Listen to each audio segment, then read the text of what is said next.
This Thrive Loud episode is brought to you by Hinge Consulting. Success on Amazon hinges on well-executed strategies. Contact Hinge Consulting to learn about total Amazon channel management and to see if your business has what it takes to grow over 300% over the next 12 months. That's Hinge Consulting at hingeconsulting.co. Today on Thrive Loud with Lou Diamond. What are we looking at? We are looking at now, sir. Everything you do is happening now. What happened to then? We passed that. When? Just now. We are in now, sir. When will then be now? Soon. How soon?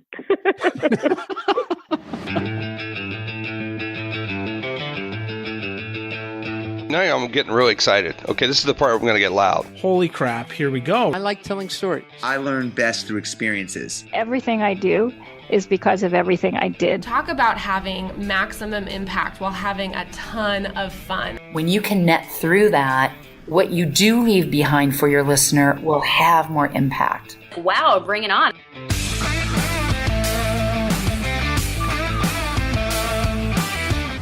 It's time to take an inside look at those that are taking their lives, their businesses, and their passions to the next level.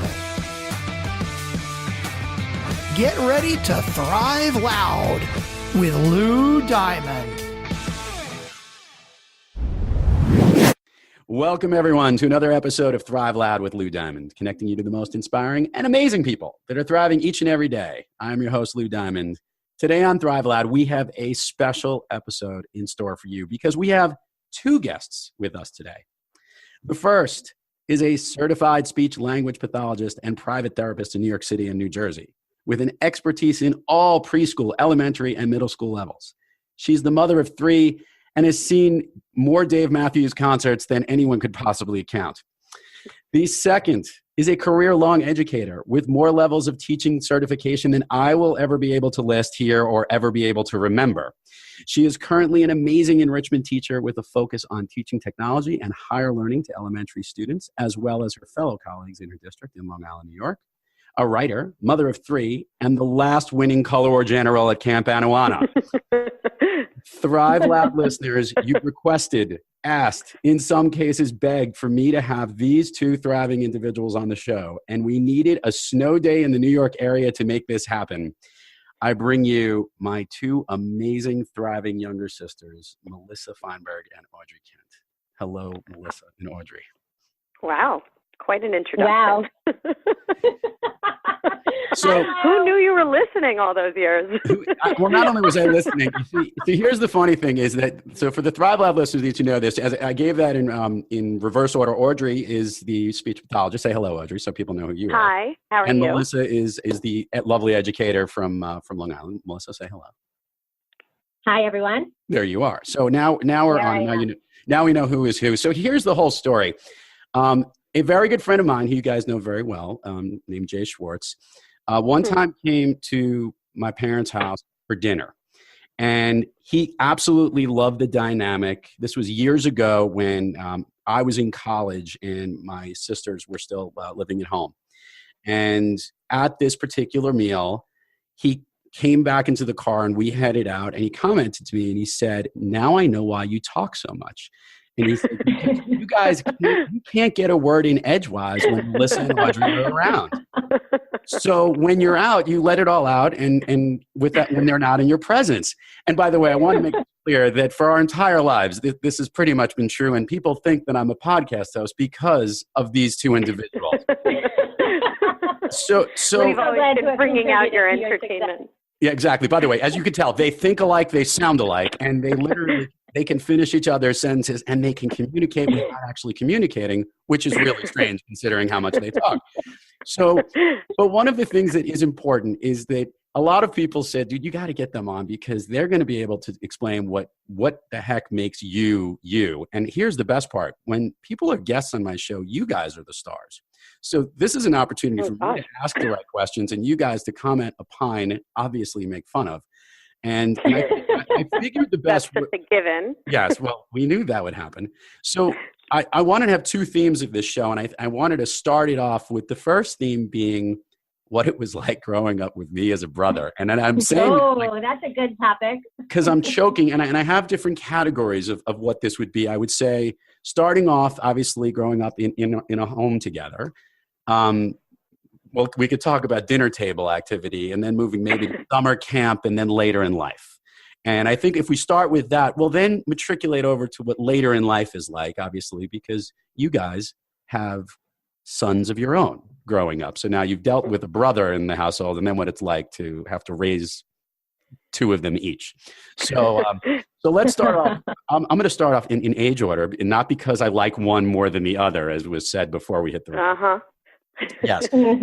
So Melissa, what was it like having me as a brother? Melissa, I can't believe you're starting with her. That's a risky move. That is a little risky, since I am the older of the two siblings here. Yes, well, being your younger sister, I would say that growing up with you was definitely comical. You were certainly the funniest of the bunch, and always entertaining everybody. And like you said before, especially at dinner, always making dinner the most fun parts of our evening. Very often we would sit, the three of us, at dinner as our parents came home late from work, so we would have our early dinners. Yep. And those were probably, I would say, some of my most fondest memories, just thinking about the ridiculous activities that we would do. It's funny, all I remember is his legs shaking. Constantly shaking. The whole table would be shaking. And what's really weird. Oh, yes. A lot of knee shaking. There was nervousness going on. A lot of nervous energy. You see, what people do not understand is that our parents actually worked, and they worked retail hours. So we would eat at like a normal hour, and they got home, obviously, a little bit later on the clock. And we'd grow up, and obviously, whether through middle school, elementary school, and high school years, we were there together. And, our conversations got fun. And in some cases, it even got a little messy. I'm thinking about applesauce, Melissa, for some particular. I was thinking about the applesauce too. I don't even know when that was, but I do remember Lou was eating applesauce, and he just was eating it and watching it and discussing the nature of the applesauce, the texture, how it looked, how it was slowly dripping off the spoon. And he was talking about it, and he got my attention, and it would hook me in until he would just fling it. And then all of a sudden it was hanging off my hair, in my face, in my eyes. And this was just comical to all of us, of course. I got angry, but nonetheless. I'm pretty sure that the result of that would be some sort of liquid coming out of my nose as I was laughing. So it was definitely very, very messy. I think we were no different than any of those Saturday Night Live skits where they literally were trying to make people laugh to make stuff come through their nose. And I know that was you. We were just trying to eat dinner. well, so this is what I did notice, is that you guys would eat when I would eat, because you'd be afraid that if you weren't eating at that exact same time, I would say something that would make you guys laugh and make the stuff come out of your nose. That's true. You also hovered over us and would ask, "Are you finished with that? Are you finished? Are you finished?" Oh yes, we would call you the human garbage disposal, and we would literally just hand over our plates, and he would finish everything off. The growing boy, as you are. What I also do remember was not only at the table, but obviously based on the schools that we went to, we woke up at different times. I think there was periods of time when we were thinking of this story with the shoe. Yeah. I think we'll keep it on Melissa's favor. How did I used to wake you up was really the question. Well, the deal was this. Mom and Dad said that if you missed the bus, then you had to walk. And that was kind of like, we didn't necessarily know that was going to be true until it actually happened one time, and we actually had to walk to school together, in which case Lou's legs were way longer than mine, and he would race way ahead of me, and I'd be chasing after him to try to catch up.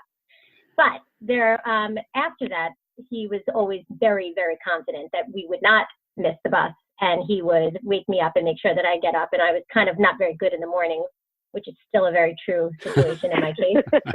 However, he would stand at my door and he would say, "Wake up, wake up." And of course I wouldn't move. And then all of a sudden there'd be a shoe in my head, and he'd be just throwing shoes at me to wake me up, because he couldn't take the extra 10 steps to walk in to actually shake me to wake me up out of bed. No, it was more entertaining to throw his giant shoes at your face. Well, actually, I used to throw her own slippers. That's usually what I found was like a slipper at the foot of her. Yeah, they were soft shoes. It was a kind throwing, sort of, but yes, they weren't like hard dress shoes, or heels, but they certainly were slippers of sorts that were thrown on my head to wake up. You know what I'm realizing, and Audrey, we'll shift this over to you in a second here, but I do think that's funny. The flicking of the applesauce on the spoon, the throwing of the shoes.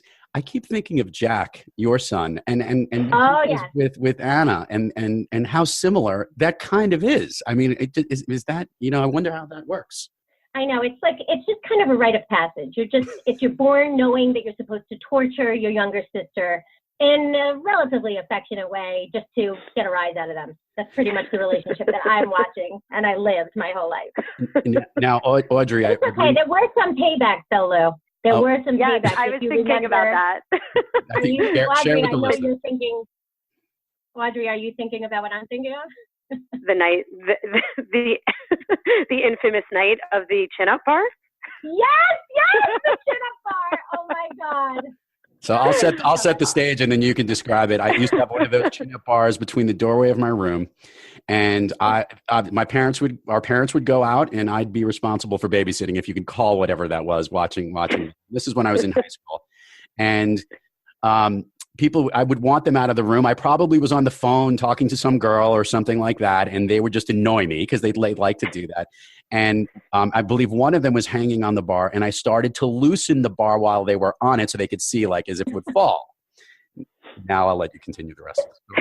But he didn't loosen it completely.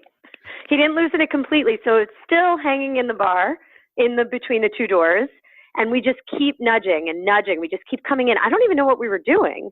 He kept asking us to go to sleep, and then he finally gets up, and he gets so angry, and he runs after us out of his room, jumps up to grab the chin-up bar and lift his legs to kick us, and comes crashing down to the floor. Literally almost went over the banister down to go down to the second floor. And we both just said, okay, good night. Ran away in our separate directions. I literally remembered getting the wind knocked out of me, and my head hit the back of the bar when I then fell to the ground, trying to hold myself from not falling over the next level. I think he laid out there for a good 10 minutes on his back for a while. Oh my God. I will never forget that. We both ran into our rooms, slammed the door, and we were like, good night. And then we were sitting in our room separate. We didn't have cell phones, so we couldn't. I know. If only we could text each other to be like, you think he's okay? First of all, the two of you don't need texting or anything. You actually think on the same wavelengths. Like, if you're at ESP communication, who thinks you guys would ever need that? Melissa and Audrey. I remember creaking the door open to see if he was alive out there, and there he was still on the ground. He's like, get back in your room. So, okay. Why they ever left you in charge of us is really beyond me. It's such a true story. I do want to jump back to the dinner table a little bit, because one of the things that has made our childhood, and a lot of people who grew up we were the 80s, I guess, is the heart of when we all grew up in that decade. A lot of us used movie quotes. And we refer to all the movies that we'd ever deal with. And I did this with my guy friends. However, you guys were just as adept, if not even more so. Audrey, maybe even lead into that. Start talking a little bit about from all the movies that we used to quote, and maybe even refer to one of our father's favorite movies. Well, I was thinking, there was Airplane, Spaceballs. The Naked Gun is really just that night that we all saw The Naked Gun for the first time with Dad. I don't think I've ever recovered from that experience. Do you remember that? I think you should begin to tell the story so the listeners can. So we're in Florida, right? We're at Grandma and Grandpa's, and The Naked Gun comes out, and it was a rare time that Mom and Dad were in Florida with us. They usually didn't come with us, but they were there, and we all went out to go to see The Naked Gun. And now this was not Mom's thing at all. And it was definitely the rest of us. This was our style. And we might have been the only people in the movie theater. I don't know. It was really empty and dead. Let's put it this way. And we were probably the only people in the movie theater under the age of 80. So. Definitely. And the movie is going. We're all crying through the whole movie, laughing so hard. And at the end, I'm sorry, I can't get through it. At the end of the movie, when the guy in the stand screams out, "It's Enrico Palazzo!" Dad just lost it. And he like could not recover. We went out to a restaurant after. They had to put us in our own section because Dad was like, I was so embarrassed. Because for the listeners, to describe this, as Audrey's saying, the laugh almost sounded like a hysterical cry. And you don't like a curl in his throat. It was literally this sound of like that. And it kept getting worse and worse. And you couldn't tell if he was laughing or crying. And of course, he was doing both because he was so into it. But what I remember the most of this was the two of you, and specifically Melissa. Melissa was almost peeing in her pants watching Dad laugh. Yes. Even the thought of it now is making her laugh. Yeah. It really is amazing. I even remember Mom saying that at night, at like midnight, she could feel the bed shaking because he was laughing himself to sleep. It's Enrico Palazzo. So moving our conversation along about the childhood of that we went through, we also not only grew up together, obviously in the same home, but much of our childhood and probably most of the conversations that we had throughout the year all stemmed from the summers that we spent at Camp Anawana. And for anyone that has ever gone to summer camp, and our listeners, I mean, if you would think that for 8 weeks or however many weeks it was back then, for 8 weeks, we would have limited things to talk about and maybe only cover it once or twice. We could literally make the entertainment of 2 months last 10 months. Easily. And I think it literally, and then we went to camp together, which was always a little strange on different sides of camp and whatnot. I always used to think it was fun because as we each hit different rites of passage going through camp, it was a little bit out of chronological order, you see, because Melissa was the world's greatest camper of all time. And Audrey and I were only just trying to catch up to her in every way, even though I was older. I think that's fair. She was like the greatest camper. I think that's an accurate statement. I just really like camp. She still goes. I'm still at camp. Being a day camp runner and dealing with, you're not still in camp anymore? Didn't we end it this summer? Isn't this the end? No more? We're praying. I'm just a lifelong camper. We did love camp. Camp was just the best. Oh my God, it was the best place on earth. I think the day that it closed, Mom saw me when she came home, and I was hysterical crying. And she came in and she asked me who died. And I was like, Kim. I was hysterical. She couldn't even imagine why I would care. She's like, that place was a dump. Why are you so surprised? I was like, it was the best place on earth. It really was so great. Do you guys realize that what's really interesting? I've had both Billy Howard, who's an Anawana camp legend. She was actually the first guest on Thrive Loud, and just recently we had not too long ago, Andy Monfried was also on, also a counselor at camp. Lots of people that have always touched our lives. I think it helped us grow up, and I put that in quotes because I actually think it also made us regress constantly because we could never get out of our camp days. But it was also great because it was wonderful to have those conversations with you guys throughout the year to talk about the things we look forward to in camp, and whether it was girlfriend friends. Yeah, I feel like it gave us, because I don't know, you and I are 7 years apart, and Melissa was always the link between us. But I just feel like it gave all three of us some sort of connection that was our own, that wasn't related to Mom or Dad. It wasn't a family connection. It was just like the three of us were in this thing together. And I don't know, it made our relationship that much closer because of it. I couldn't agree more. I was going to now really fast forward. First of all, it's important. I'll do some quick life moments here. To give you an idea, obviously, my sisters are incredibly close to me, even though we're not physically in the same towns. We always we spend holidays together as much as we can. Our kids all get along. And even before that, I made sure that my wife, Janet, passed the Melissa Audrey test. In fact, way before they even met my parents, which was really funny because it was a bar in New York City that was called Twins, which no longer exists. Yes. Everybody that worked there was a pair of twins, and it was really confusing.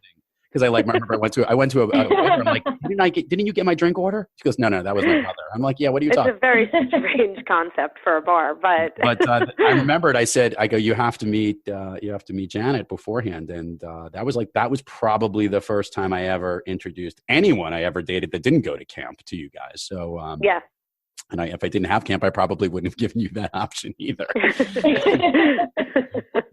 But with that, we've obviously grown up. I have kids that are, going to college and are in high school. You guys have kids that are in middle school and elementary school, and nursery school. Yeah, nursery school, and one who's napping as we speak right now. So we're trying not to be too loud. Tell me what it's like, when you think of boys and you see your boys specifically, and I only say this because one kind of looks like I do, the other one acts kind of like I used to do, and sometimes. Tell me what it's like from that perspective when you see things that relate to, oh my God, it's like my idiotic brother, because I hear that every now and then, at least from. I don't know. My oldest, Eli, is like a weird clone of yours. It's very strange. I came upstairs last night to put my kids to bed, and he was pretending to like punch Maya in slow-mo, the way that you used to do to me and Melissa. And it was slow-mo like, fighting, yes. And I seriously, I was standing at the top of the stairs, like, where did he learn it? Like, is it just genetic? How did this happen? And it was a very weird flashback for me. And I said it out loud, and then they both looked at me. They're like, what's a flashback? I was like, oh God.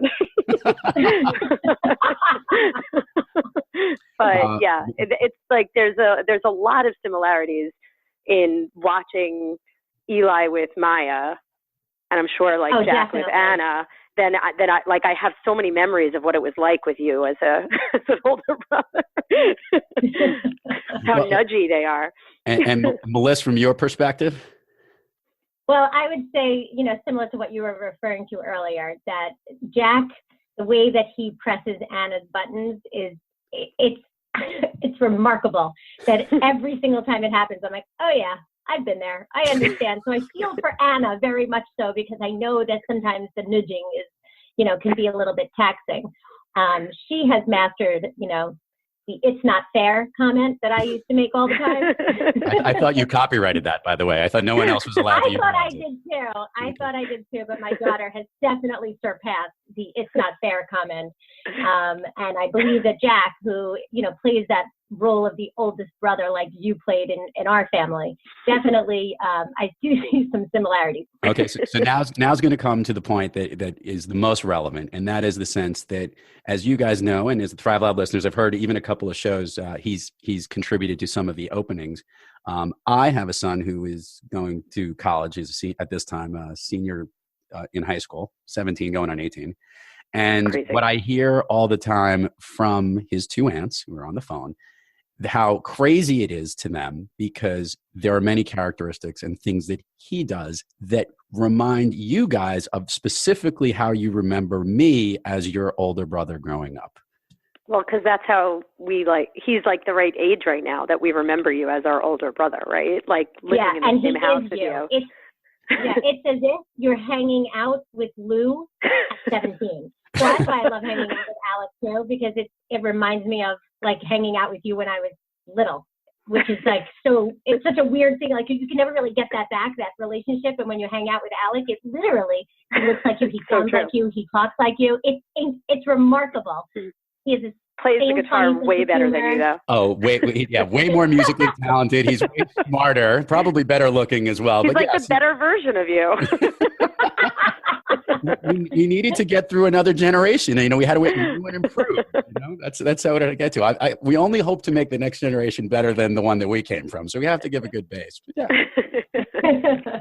All right. True. So with it, I'm gonna ask you two standard Thrive Lab questions, because this has been fun, and I can't believe I was able to get words in edgewise. Although when I probably edit it back, I'm gonna be like, "Yeah, you didn't get anything in, Lou. Who are you kidding?" and our good friends who are listening to this, and I guarantee you they are, because they've asked for it, all probably wanted to hear this. So we'll go individually. I'll do it in reverse order this time. So when you guys have trouble thriving, who do you turn to get yourself back on the thriving track? And Audrey, I'm going to start with you. I'm wondering. I'd probably call Melissa. What do you mean? I mean, I don't know. Who else would I call? Maybe I call Mom. Definitely Mom. Melissa, Mom, Janet, then Lou.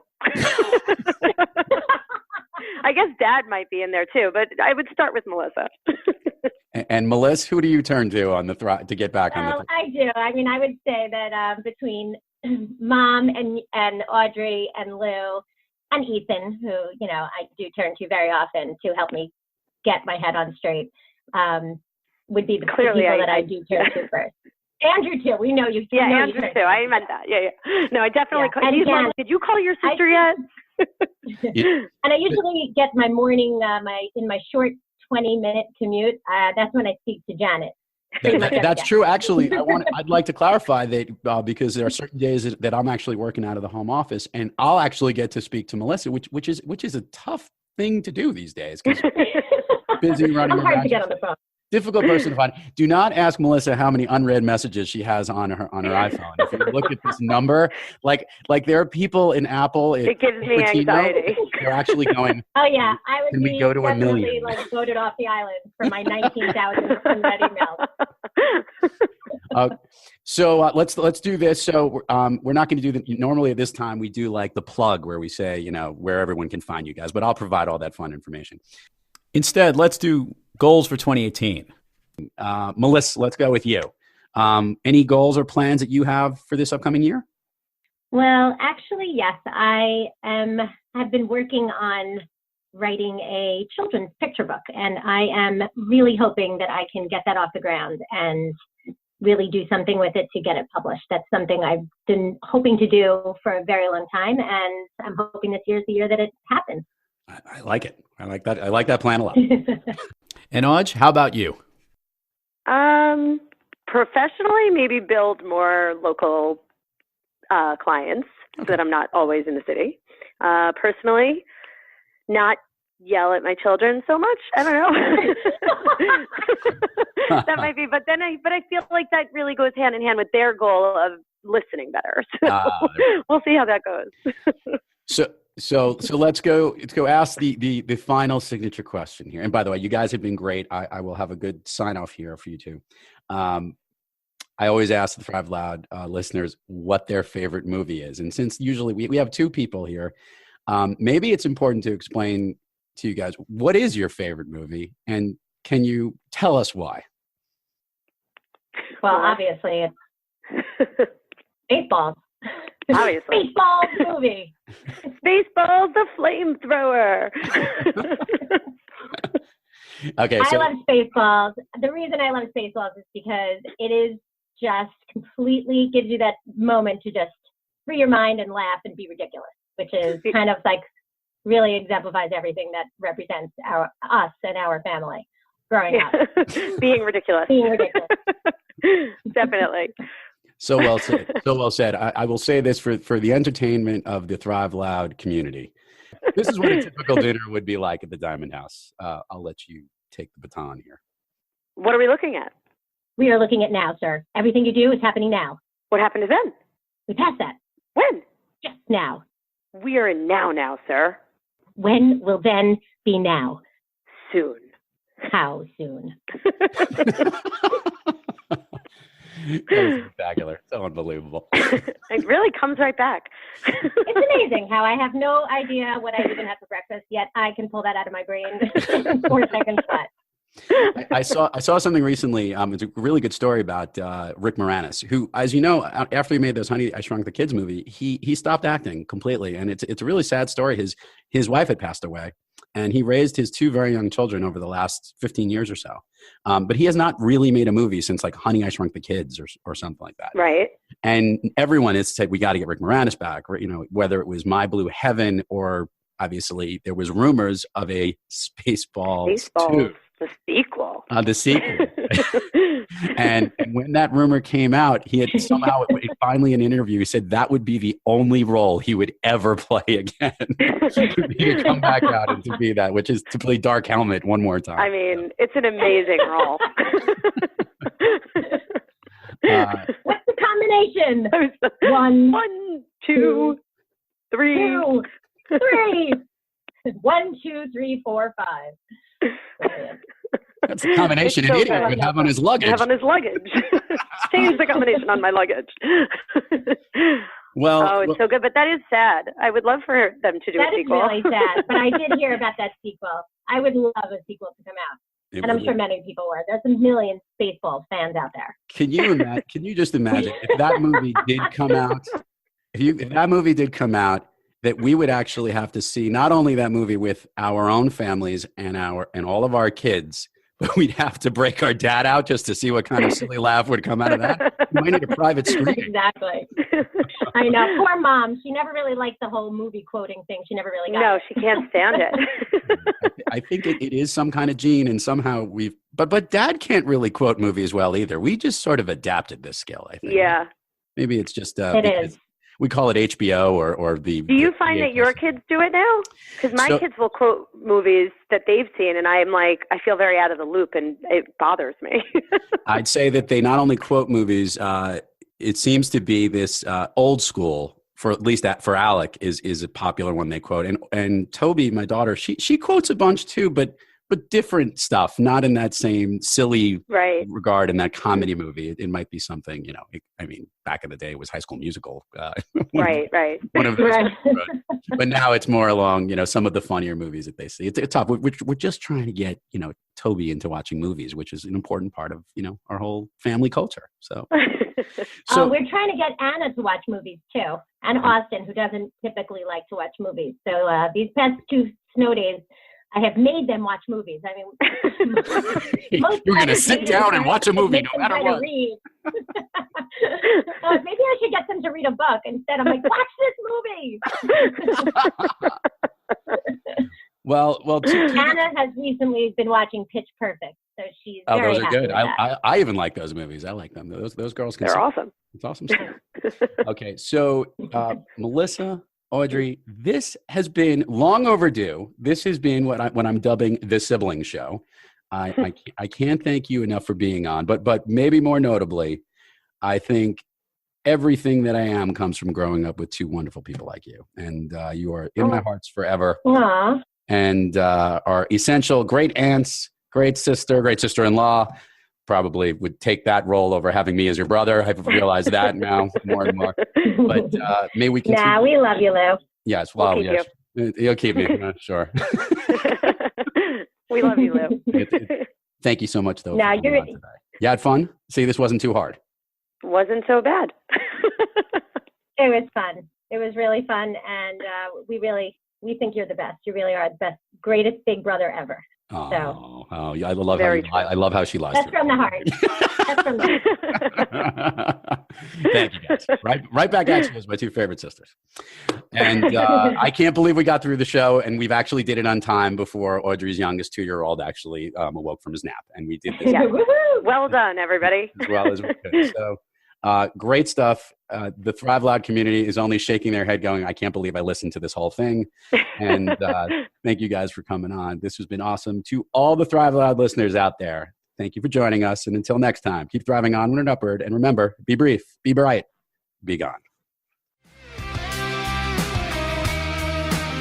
You've been listening to Thrive Loud with your host, Lou Diamond. Make sure to subscribe on iTunes, Overcast, or wherever you get your podcasts. And follow us on Twitter, Facebook, and Instagram at Thrive Loud. Or find us on the web at thriveloud.com.